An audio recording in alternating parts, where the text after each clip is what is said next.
The High Commission of India in Colombo celebrated India's 76th Republic Day in Colombo yesterday. A ceremonial reception in line with India's Republic Day was organized at India House.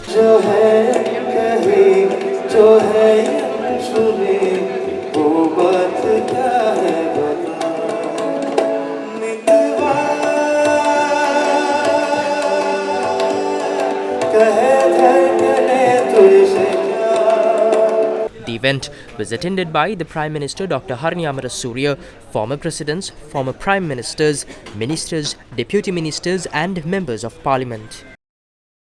India and Sri Lanka not only are fellow democracies, sharing in our diversity and dynamism, we are civilizational partners, sharing our history, language, religion and ethos. Our stories have intertwined and our futures are interlinked. Our geographical proximity makes us natural partners, and the same proximity demands a mutual sensitivity to each other's interests. It also requires each of us to support the other with an unmatched spontaneity, unencumbered by third-party pulls and pressures.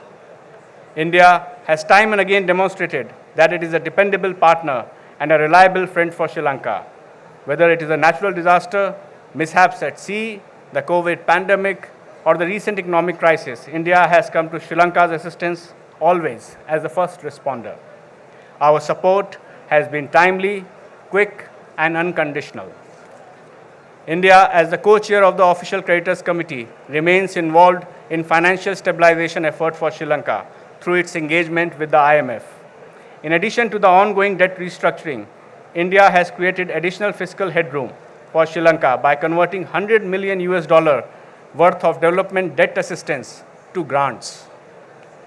This takes India's grant assistance to Sri Lanka to nearly USD 780 million, making India the principal development partner for Sri Lanka.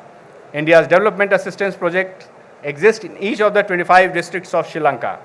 Completed projects amount to $390 million. Ongoing projects are approximately $201 million. And committed grant projects in the pipeline stand at nearly USD 180 million. As Sri Lanka turns a corner from economic recovery to growth, our leadership has indicated a strategic shift from debt-driven models towards investment-led partnerships across different sectors. The energy projects include establishing electricity grid connectivity and multi-product petroleum pipelines between both the nations. We have jointly decided that, post the successful launch of Nagapattinam and Kankesanturai ferry service, we will also initiate a ferry service between Rameshwaram and Talaimannar. You must have seen that Indigo has emerged the largest foreign carrier in Sri Lanka. On the digital connectivity front, we are working to implement the Sri Lanka Unique Digital Identity Project in mission mode. In keeping with the promise of the Sri Lankan government for people-centric digitization, SLUDI will be the foundational DPI to unlock benefits of the digital stack. The Minister of Health and Mass Media also spoke at the event. Sri Lanka recognizes India's potential as a growth pole and believes that India's sustained economic growth and development in technology will certainly benefit Sri Lanka's gradual economic stability and complement its recovery measures. India remains the largest source market for tourist arrivals to Sri Lanka. This indicates that there is great potential to harness in relation to tourism by our two countries. The role of our two countries in ensuring peace, stability, security, and sustainable development in the Indian Ocean region is of paramount importance.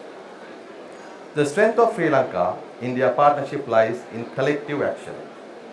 It is through collaborative efforts that we can address the new and evolving challenges that transcend borders, whether they be in addressing environmental concerns, combating terrorism, or ensuring economic growth that benefits all citizens globally. Sri Lanka remains committed to fostering deeper cooperation with India to harness the opportunities of the 21st century for future generations to thrive in an interconnected and interdependent world.